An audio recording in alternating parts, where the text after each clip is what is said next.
नमस्कार साथियों, आप सभी का आपके चैनल आइडियल देव क्लासेस में स्वागत है। साथियों, आज हम इस वीडियो के माध्यम से आपको बच्चों की जो स्टूडेंट हैं उनकी प्रोफाइल कैसे अपडेट करना है, आपको हम इस वीडियो के माध्यम से बताएंगे कि जो आपके स्टूडेंट हैं उनकी छात्रवृत्ति कैसे अपडेशन करना है, किस अपडेशन पर किस प्रकार कार्य करना है, आपका किस प्रकार का फॉर्म आएगा, कहाँ पर संशोधन करना है, कहाँ संशोधन नहीं होगा, आपको हम इस वीडियो के माध्यम से स्टेप बाय स्टेप आपको बताएंगे। तो चलिए देखते हैं। सबसे पहले हम जो स्टूडेंटों की प्रोफाइल अपडेशन का कार्य कैसे करेंगे, उसके लिए हम सबसे पहले कहाँ जाना है हमको। तो सबसे पहले आप क्या कीजिए, किसी भी ब्राउज़र पे, चाहे वो क्रोम हो, गूगल हो, किसी पे जाइए और वहाँ पे आप क्या कीजिए, सबसे पहले समग्र शिक्षा पोर्टल क्या टाइप करना है आपको, समग्र शिक्षा पोर्टल टाइप कर दीजिए। समग्र शिक्षा पोर्टल टाइप करने के बाद आपके पास इस प्रकार से एक स्क्रीन ओपन होकर आएगी, जिसमें आप इस लॉगिन वाले ऑप्शन पे जाएंगे। कहाँ पे जाएंगे? लॉगिन वाले ऑप्शन पे जाएंगे और लॉगिन करेंगे। जैसे ही आप इसको लॉगिन करेंगे तो आपके पास इस प्रकार से डायरेक्ट पेज ओपन होकर नहीं आएगा। सबसे पहले तो मेरे को लॉग आउट होना पड़ेगा। ये लॉग आउट हो गए तो सबसे पहले इस प्रकार आपके पास एक पेज ओपन होकर आएगा। किस पे गए आप? ये लॉगिन वाले ऑप्शन पे गए। देखिए ये लॉगिन पे गए आप, तो आपके पास इस प्रकार से एक पेज ओपन होकर आएगा। इस पेज में क्या लिखा है? Click here the visit home page. तो यहाँ पे यूज़र नेम लिखा हुआ है। यहाँ पे ये क्या लिखा है आप पढ़ेंगे, यूज़र नेम। उसके बाद यहाँ क्या लिखा है? पासवर्ड। देख सकते हैं आप, यूज़र नेम, पासवर्ड। तो आपका यूज़र नेम क्या होगा? आपकी यूनिक आईडी होगी। और पासवर्ड क्या होगा? जो आपका कौन सा पासवर्ड है, जो आपको एजुकेशन पोर्टल पे जो पासवर्ड बना हुआ है, वह पासवर्ड आपको यहाँ पे डालना पड़ेगा। आप जिस स्कूल से हैं उस स्कूल के किसी भी शिक्षक की यूनिक आईडी और पासवर्ड से इसे ओपन कर सकते हैं। तो चलिए देखते हैं। मैं यहाँ पे एक यूज़र नेम और आईडी डाल के इसको मैं क्या कर रहा हूँ, ओपन करने का कोशिश कर रहा हूँ। ठीक है, चलिए देखते हैं। जब मैंने यहाँ पे यूज़र नेम और पासवर्ड डाल दिया, अब उसके बाद ये जो कैप्चर है, ये कैप्चर फिलअप करेंगे। कैप्चर क्या है? 8K। ये आपने कैप्चर फिलअप कर दिए। लेकिन उससे पहले यहाँ पे आप 3 बिंदी दिख रही है आपकी राइट साइड पे, उस पर जाएंगे और यहाँ पे डेस्कटॉप साइड पे राइट का चिन्ह लगा देंगे, जिससे आपके स्क्रीन पे स्पष्ट दिखाई देगा और अच्छे से कार्य कर पाएंगे। अब यहाँ पे प्रॉब्लम आप इसे लैपटॉप पे करेंगे या कंप्यूटर पे करेंगे या टैबलेट पे करेंगे और मोबाइल पे करना है तो मोबाइल में आपको दिक्कत आती है। मोबाइल में करने से क्या होता है कि वह आपके ऑप्शन रुकते नहीं हैं। तो आपको क्या करना है, एक पफिन ब्राउज़र, पफिन ऐप है, उस पफिन ऐप को प्ले स्टोर पे जाके डाउनलोड कर लीजिए और उस ऐप के माध्यम से आपको माउस मिलेगा। आप उस ऐप के माध्यम से इसे कर सकते हैं। मैं अभी यहाँ पे टैबलेट के माध्यम से आपको करके बता रहा हूँ। यदि आपके पास माउस है तो माउस का यूज़ करके टैबलेट में आप इसे लॉगिन हो जाइए। तो कैसे लॉगिन हुए? यूज़र नेम डाल दिए, पासवर्ड डाल दिए और एक कैप्चर डाल दिए। अब उसके बाद यहाँ पे लॉगिन पे आप क्लिक करेंगे। जैसे ही लॉगिन पे क्लिक करेंगे तो आपके पास इस प्रकार से एक पेज ओपन होकर आएगा, जिसमें लिखा हुआ है Madhya Pradesh Shiksha portal, Madhya Pradesh state education portal 2.0, welcome to Shiksha portal of MP state education portal. ये आपका लिखा हुआ है। अब इसके बाद किस ऑप्शन पे जाना है ये देखेंगे। देखिए यहाँ पे बहुत सारे आपके पास ऑप्शन दिखाई दे रहे हैं। School management, hostel management, school management, IT ticket tool, bank, ये बहुत से ऑप्शन है। ये एडमिशन मैनेजमेंट पे जाना है तो एडमिशन मैनेजमेंट पे भी आपने कार्य किया हो कि उसमें बच्चों को आप मैप कर सकते हैं। ब्रो लिस्ट देख सकते हैं कितने बच्चे मैप हुए, कौन सा बच्चा मैप नहीं है, इससे देख सकते हैं एडमिशन मैनेजमेंट। अब आपको कार्य करना है, छात्रवृत्ति पे कार्य करना है। तो आपको क्या करेंगे, सबसे पहले तो आपको जो स्टूडेंट है, विद्यार्थी है, उसकी प्रोफाइल को क्या करना पड़ेगा, अपडेट करना पड़ेगा। तो आपका ये ऑप्शन एक दिखेगा यहाँ पे, देखिए कौन सा ऑप्शन दिख रहा है, ये स्टूडेंट प्रोफाइल मैनेजमेंट। आपको किस पे जाना है? स्टूडेंट प्रोफाइल मैनेजमेंट पे जाना है। तो चलिए स्टूडेंट प्रोफाइल मैनेजमेंट पे आप जाके क्या करेंगे, क्लिक करेंगे। जैसे ही क्लिक करेंगे तो इस प्रकार से आपके सामने एक पेज ओपन होकर आएगा, जिसमें लिखा है home, student profile, check profile, report, food, ये इस प्रकार से आपका यहाँ लिखा हुआ है और इस प्रकार से एक पेज ओपन होकर आया है। अब यहाँ पे एक प्रॉब्लम, आप मोबाइल से कर रहे हैं तो आपके पास एक प्रॉब्लम आएगी। आप जैसे ही टच करेंगे तो ये रुक तो जाएगा, लेकिन ये आपका ओपन नहीं होगा, वो बाहर फेंक देगा। तो इसके लिए आपको, यदि आप टैबलेट से कर रहे हैं तो माउस का यूज़ करते हुए आप इस कार्य को कर सकते हैं। मोबाइल से करना है तो मैंने आपको बताया ना, पफिन ब्राउज ऐप का आप उपयोग करेंगे। इसको क्या करना है, आपको मोबाइल में प्ले स्टोर पे जाके पफिन ऐप को डाउनलोड कर लेना है और उस ऐप के माध्यम से आप इसे कर सकते हैं। तो चलिए student profile updation, student profile पे जाइए। इसके बाद यहाँ से आपको कौन से नंबर पे जाना है? ये चौथे नंबर पे जाना है, update student profile for scholarship. इस ऑप्शन पे जाके क्या कर देंगे, आप क्लिक करेंगे। जैसे ही आप इसे क्लिक करेंगे तो आपके पास इस प्रकार से एक पेज ओपन होकर आएगा, जिसमें लिखा है view default profile of student updation. यहाँ स्टूडेंट की क्या कर रहे हैं, हम प्रोफाइल अपडेशन कर रहे हैं।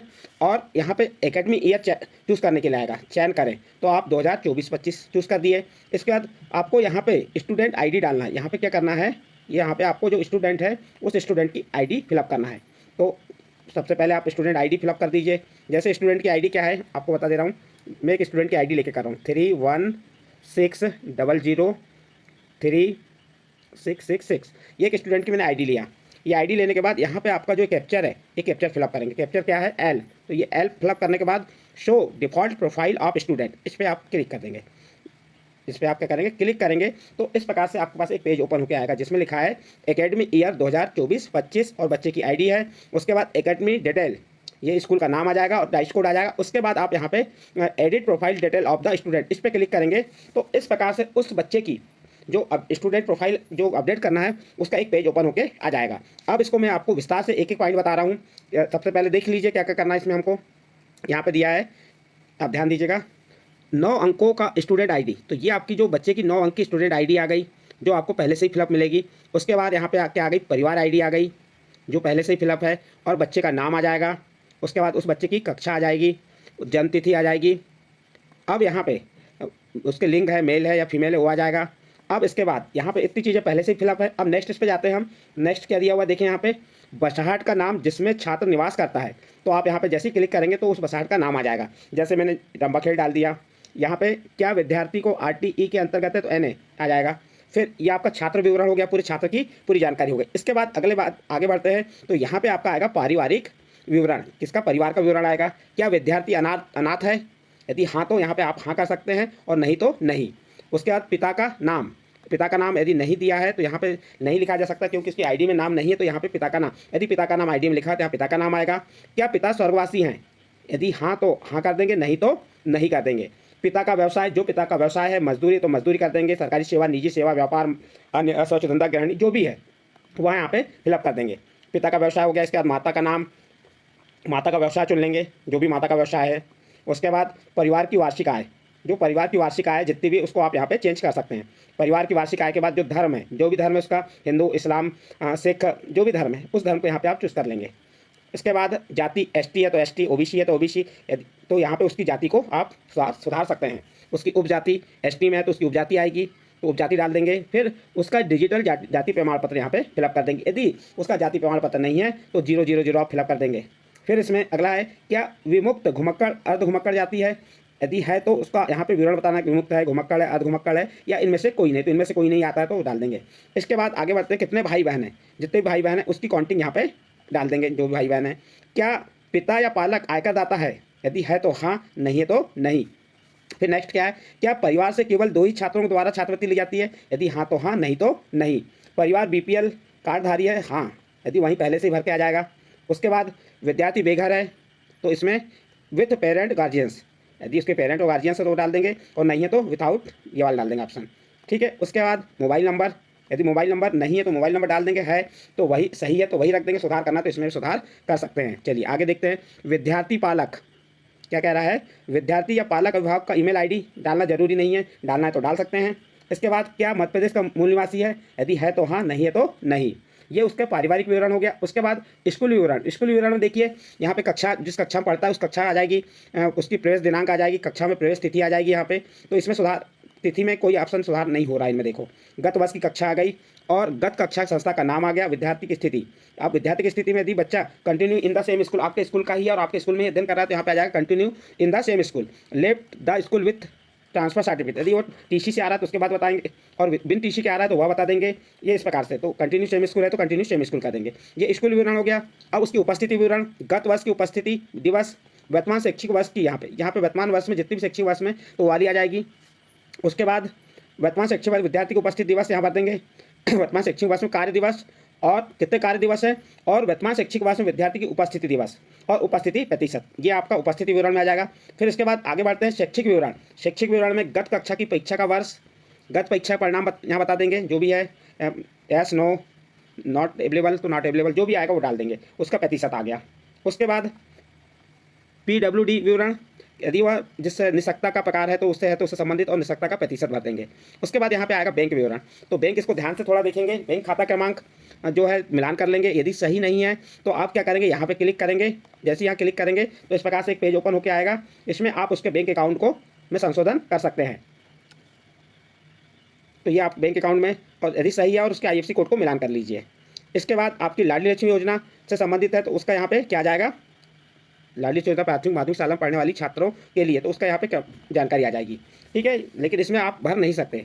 इस प्रकार से ये पूरी जानकारी आपने फिलअप कर ली है और ये आपको ध्यान देना है बारीकी से, एक एक स्टेप बाय स्टेप। तो सबसे पहले आप क्या कर लीजिए, इसकी एक प्रोफाइल निकाल लीजिए, एक पेज इसका फॉर्म निकाल लीजिए। उसके बाद पूरी जानकारी इस फॉर्म में फिलअप कर लीजिए। फिर एक एक बच्चे को सावधानी से आप इस जानकारी को फिलअप करेंगे। फिलअप करने के बाद आपने पूरी जानकारी फिलअप कर दी है तो इसे आप क्या कर सकते हैं, सबमिट पे जाके सबमिट कर देंगे। और यदि आपकी कुछ जानकारी अधूरी है तो इसको ड्राफ्ट सेव कर देंगे, तो आपकी जो जितनी जानकारी भरे वो जानकारी क्या हो जाएगी, सेव हो जाएगी। और यदि पूरी जानकारी सही है तो आप डायरेक्ट सबमिट बटन पर जाकर सबमिट कर देंगे। तो जिस बच्चे को स्कॉलरशिप मिल रही है तो उसकी स्कॉलर बता देगा स्कॉलर कितनी मिल रही है, और जिसको नहीं मिल रही तो उसके बारे में बता देगा। मैं अभी इस बच्चे की पूरी जानकारी फिलअप नहीं किया हूँ, तो सबसे पहले तो क्या करना पड़ेगा, आपको कैप्चर डालना पड़ेगा, उसके बाद सबमिट और ड्राफ्ट सेव करना है। ड्राफ्ट सेव के लिए ओनली यदि आपको जानकारी सेव करके रखना है तो आपको ड्राफ्ट सेव करना है, लेकिन बाद में पूरी जानकारी फिलअप करने के बाद फिर सबमिट करना। अंतिम क्या रहेगा, आपका सबमिट वाला ऑप्शन रहेगा। देखिए मैंने यहाँ पे सबमिट किया तो यहाँ वार्निंग आ गई है, क्योंकि मैंने इसकी जानकारी फिलअप नहीं किया था, तो इसलिए यहाँ पे वार्निंग आ गई है। तो इस प्रकार से साथियों आप किस प्रकार स्टूडेंट प्रोफाइल अपडेशन का कार्य कर सकते हैं, आपको इस वीडियो के माध्यम से बताएं। एक स्टेप बाय स्टेप आपको कैसे करना है यह बताएं। और इसमें ये जरूरी नहीं है कि प्रभारी की या एचएम की ही आईडी से ये कार्य होगा, अपने स्कूल के शिक्षक साथियों की आईडी से भी इस कार्य को पूर्ण कर सकते हैं। लेकिन आपको सावधानी से इन चीज़ों को भरना है, क्योंकि कक्षा 1 से 5 तक जो ST SC की बालिका है उन्हें ही मिलती हैं, लेकिन कक्षा 6 से आगे की क्लासों में सभी बच्चों को छात्रवृत्ति प्राप्त होती है। तो छात्रवृत्ति गलत खाते में ना जाए, तो इसलिए खाते का मिलान भी आप सही से कर लेंगे। तो साथियों आपको मैंने ये प्रोफाइल अपडेशन वाला एक कार्य बताया। ये कार्य जो है स्टूडेंट छात्रवृत्ति अपडेशन का कार्य, यदि अच्छा लगा हो या मेरे द्वारा जो जानकारी बताई गई अच्छी लगी हो, तो आप मेरे चैनल आइडियल देव क्लासेस को सब्सक्राइब कीजिए, लाइक कीजिए और इस वीडियो को अन्य ग्रुप में शेयर जरूर कीजिए।